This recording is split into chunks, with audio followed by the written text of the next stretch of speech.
Okay, welcome, ladies. Today we're going to be talking about self-abandonment. How do we spot self-abandonment and how do we stop doing it? How do we stop abandoning ourselves? And I'm joining from the comfort of my bed. I have been feeling so much. Let me get my hair away from the mic.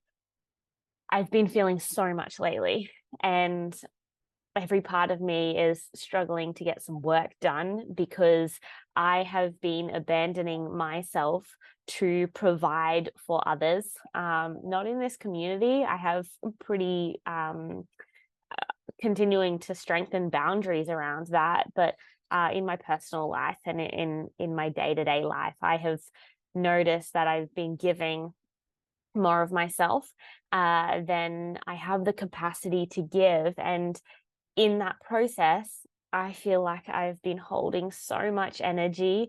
I'm losing myself. A lot of emotions are coming up. And with that, I then don't have the capacity to give to the areas of life that I really want to give to because I feel depleted. Oh, my sarong just came off. So we're doing this recording half naked. No, we're okay. So yeah, I felt I have a need to get some work done, but then at the same time, I'm feeling like I don't have the capacity. And I also needed to record a YouTube video, but I'm feeling a little bit out of integrity because I feel like I have stepped backwards just recently in noticing so many areas where I can fine tune my own boundaries, and hopping on and doing videos like this when you're not in a state of feeling on top of everything is really challenging. And then I came up with the idea of really opening up and being vulnerable about this area of my life that is currently going on, which I feel I can really sharpen, and sharing that with you. Because when you're in an affair relationship, if you're very new to this channel is to support women in relationships where they're the third person, you're in a secret relationship. If you are listening and just in a relationship with a lack of commitment, or a lack of getting exactly what you want in a relationship, then this video is going to support you.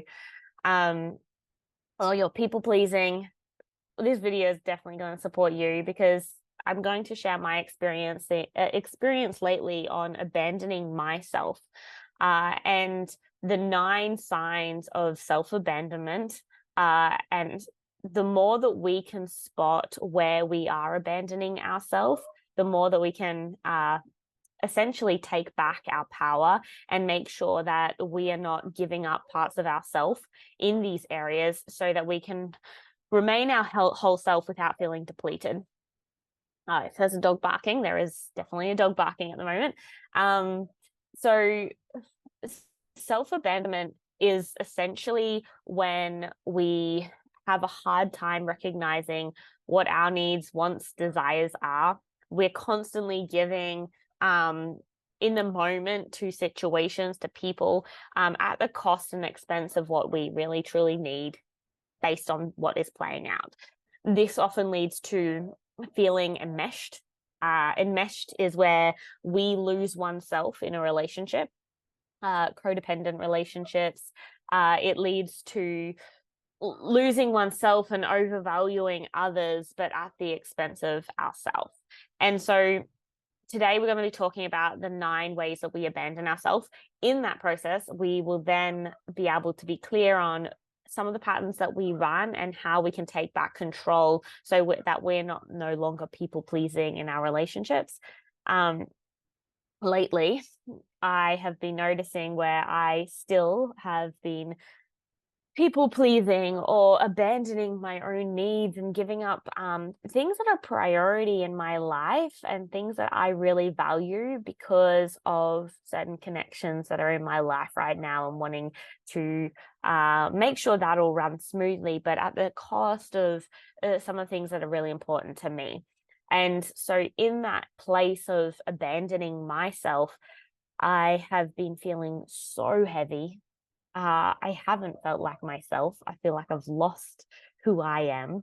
I feel tired, drained. I feel this real energy in my body, in my chest, in my gut. I feel sick at times. I feel like I can't eat, or don't want to eat, just because I'm feeling all this energy of people around me potentially leaning on me, and then not drawing clear boundaries around that to protect myself, because I want to support them through their process. So let's talk. Let's go straight into the 9 ways that we abandon ourselves. And I'm going to be speaking from an experience of what I've also been experiencing lately. So the first one is not trusting our instincts. Our instincts are very strong. And so if you're in an affair relationship right now, you might be having like instincts like, I need to take a break from this relationship. I need to go 2 months or 1 month even of no contact so that I can ground myself and really get clear on this whole relationship. That might be a gut feeling that is coming up, or a voice that is coming up that you keep abandoning. And often we can get into these affair relationships where years go by and we haven't actually taken action on following through with that. And with each time we abandon our voice inside, we lose ourselves. We become numb. We become energetically drained. We become tired. We often can start to begin to lose our sense of what our yes and our no is, because we haven't been listening to the green lights. We don't no longer know what's up, down, sideways, red, green, all of that. So if you are in an affair relationship, you might have things that don't necessarily align with you, that you give up in order to create connection in the relationship. So say, for example, you might have a time to meet up, but you haven't connected with him in a while. And all you're really wanting, because of where the connection is at, is some emotional intimacy as opposed to physical intimacy. But he might only have a certain time frame and really wants to have a physical intimate connection. And because of that, you abandon the need for emotional intimacy, give the physical intimacy, because you know that that is still a form of intimacy that feels like it brings you close. But after the physical intimacy has gone, then you feel empty, because there has been a sexual exchange without an emotional exchange. And so you might have this gut feeling coming up where you're saying, no, this would not be the right thing to do, is to be intimate with him right now, based on the level of emotional intimacy that we currently have. But you push that feeling aside to support the steadiness of the relationship and what he wants, so that everything can go flow, and it comes at the cost of yourself. So there are just a few examples of self-abandonment. I feel like, what are we talking about? Not trusting our instincts. I feel like there's so many, we could list out a whole book on where we haven't trusted our instincts in this relationship. So please let me know below some of the areas of where you have neglected your instincts in this affair relationship, so that it can support other people in spotting the signs of where they too are not trusting their instincts. The next one is self-criticism and judgment. So, for example, back to this emotional intimacy and sexual intimacy, he might really want the physical intimacy, and you want the emotional intimacy, and you could begin to start judging yourself on why you need emotional intimacy and why you shouldn't have those needs, and that physical intimacy is a sense of closeness that should be enough, and that you should be happy with. All of this stuff where you craft a story around putting your needs down and judging yourself and blaming yourself for some of the needs that you have. And this in turn, when we're criticizing and judging ourselves for who we are as a person, we then put ourselves aside to blend in with society, or our fair partner's needs. I'm just putting a pillow under me, a bit more comfy. So notice where you're putting yourself down and saying, that's too much. You must be too needy. the level of closeness that you need is probably too much in a relationship. These needs that you have are so important and so valid. So notice where you are judging these needs, and um, point it out to yourself. Nurture yourself. Say, hey, that's okay for you to have that need.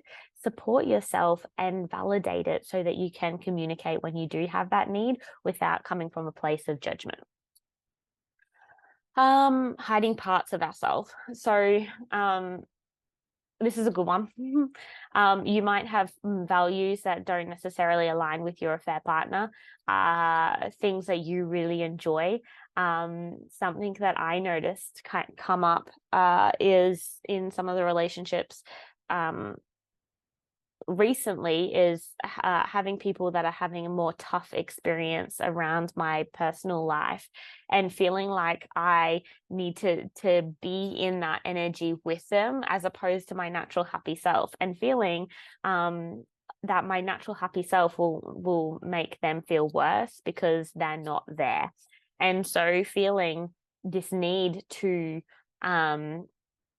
hide parts of myself, my happy self, because they're not welcome in this dynamic, or it might make the other person uncomfortable. So notice where, so that was my experience. But you too notice where there's parts of your, either your personality or your values or hobbies, that you shift.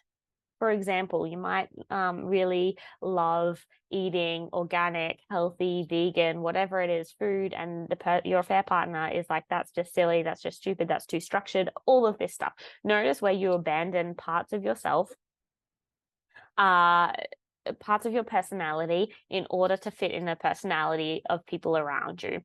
And one of the ways that you can do this is, if I was to remove these people from this situation and be hanging around a different group of people that supported that, would I flourish? Notice where you're not accepting these parts of yourself simply because they're not parts of these other people.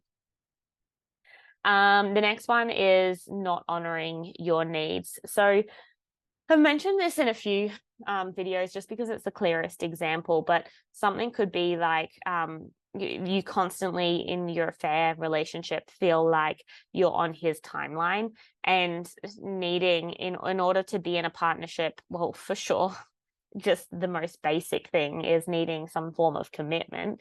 But putting all of that aside, the just contact in general, you might feel like you're constantly on his timeline, and that you have to call him, or that you have to wait for his call, and expressing that that does not sit right with you. It feels like you're on his timeline as opposed to allowing yourself to show up in the relationship as you need, as opposed to when he's available. So really notice where you're neglecting some of your needs of what you need in a relationship, in a partnership, commitment, monogamy, a lack of secrecy, something that is open in this world and where you can walk holding hands in public. All of these needs are so important. So notice where you're giving up those parts of yourself in order to maintain the relationship with your affair partner. Simple things like not being able to be public. If you were to communicate that, then it rupture the relationship, because he's married, he's in an affair right now. So if you communicate those needs and stand clear to those needs, then the fear as people pleasers is that we will lose the love of the person that we are in an intimate relationship with. You've got to be willing. You've got to be willing to lose their love, because if you're not willing to stand up for these boundaries and needs, you are losing yourself to be loved by them. So you're abandoning yourself at the cost of, or costing yourself at the price of trying to keep this relationship alive. But in the long run, it's going to leave you empty and depleted. The next thing is not speaking up when things are bothering you. I have another one, which is avoiding conflict. These two things are quite similar. So not speaking up and trying to keep the peace just to keep the relationship flow dynamic happening, or at a safe scale. Often in affair relationships, there is a big fear of conflict or a big fear of their affair partner getting louder or more emotional. And so we don't speak our truth in order to keep the peace and to keep things flowing.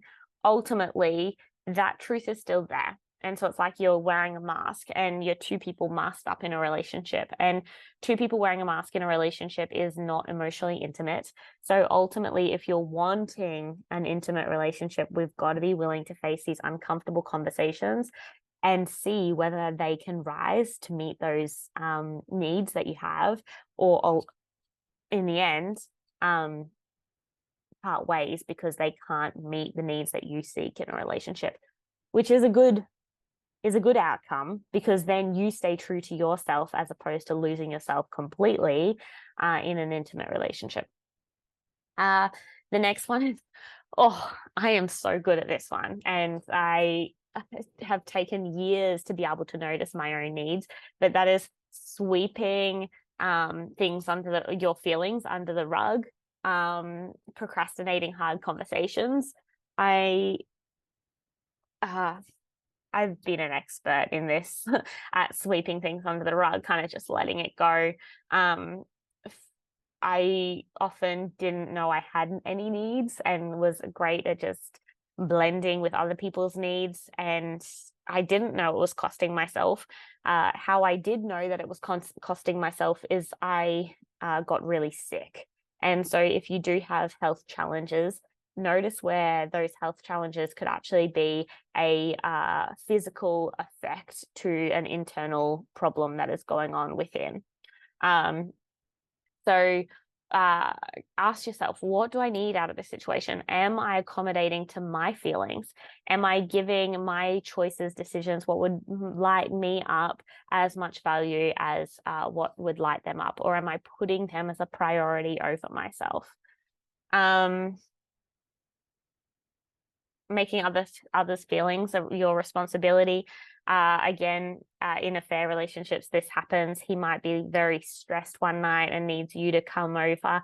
And oftentimes it's like you need to come drive 2 hours to come visit him because he's very stressed. That will leave you seeing him at 1 a.m. and then leaving at 4 a.m. And you're constantly just giving more of yourself in a relationship and feeling depleted in the end. When in actual fact, if you tuned into yourself, you would feel like, okay, I've got a big day ahead of me, driving up there, getting in an emotional, tense kind of interaction. It might be fun as well, but it also could be emotionally intense depending where you're at in the affair relationship.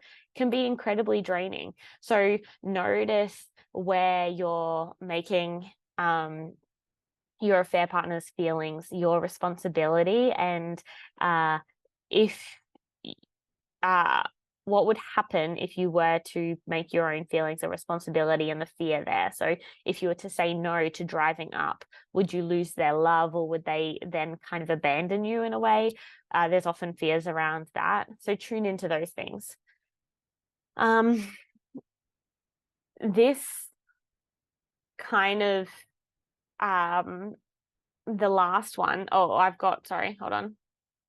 Yeah, I've mentioned the avoiding conflict one, but the last one is just poor boundaries overall. And that's something that I've been challenged with lately. And just as you go through your own personal growth journey, you'll notice like it's not just fixed in a day. And I think there's often we have that expectation that as soon as we start to learn these things that we will fix it. And as soon as we get out of the affair relationship, then things will get better. That's not the case. Like you will continue to experience encounters, and each encounter will help gift you the lessons that you need in order to fully unlock the learning and create the change so that you can heal that trauma response inside you and no longer attract those experiences. But that just doesn't happen in one experience. That happens in a multitude of experiences until you've learned all the lessons that you need to learn. So just for example, with me, I feel like over the years I have spent years sharpening my boundaries and working on boundaries, reading on boundaries, understanding what my needs are, crafting that sense of self as opposed to blending in with others. And then here, just lately, I have come up with this experience noticing I'm giving up parts of myself. I'm not listening to my boundaries. And I've completely gone into this zone of feeling enmeshed in a couple of experiences and feeling like, whew, have I just gone backwards? And it's not the case at all. You are being gifted with an opportunity to see things from a different lens to help sharpen your ability to set boundaries, to be clear on your sense of self and what your needs are in relationship or in life. So yeah, overall, boundaries are very important in order to protect yourself in not abandoning yourself in a relationship. This overall video today is just to help support you on spotting the signs of where you are abandoning yourself or where you are people pleasing. The more that we can spot it, then we can begin to fix it. So I'm going to create a video now on questions you can ask in a ask yourself to see if you are going to be people pleasing in a decision that you need to make or in a relationship encounter. Some questions that you can ask, and this can support you in noticing what your yes and your no is in a relationship, and so that you can start to bring back your sense of self and not leak out and enmesh with others. So I will link that video below so that you have access to it to support you on bringing back your sense of self, so that you're not losing yourself in relationships with others. I hope that helps. That's feeling good to be able to mention where I'm at, and to be honest and vulnerable with you ladies is like, life is not always ups. We definitely have lessons at times. So I'm definitely going through one of those darker patches where I'm learning many lessons. And now I can utilize my own tools and my own lessons to be able to sharpen my own boundaries so that I'm not giving up parts of myself in my own life. So fair relationships are definitely a whole nother level, and they challenge you to a whole nother extent. If you are challenged with your boundaries in your affair relationship and really knowing how to navigate this experience with your affair partner, then you're more than welcome to reach out to me. I have a membership community where you can connect with other ladies and hop on weekly calls, and then you can also hop on one-to-one conversations with me if you're wanting something that's more private. I hope that helps. Sending my love. Bye for now.